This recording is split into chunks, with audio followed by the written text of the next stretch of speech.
cost the government an estimated 100 billion pesos.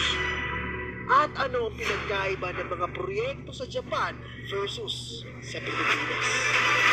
At ngayong araw, papasukin at iimbestigahan namin Ang nakakatakot na proyekto na mas malala pa sa mundo. at Agent Tony.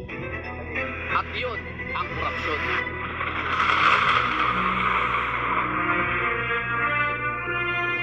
At kasama namin dito si Agent namin, At your service. Agent Lynn, Mga kababayan ko, Agent Tony, kamusta, mahal kong Pilipinas? at kami ito yung Filipino,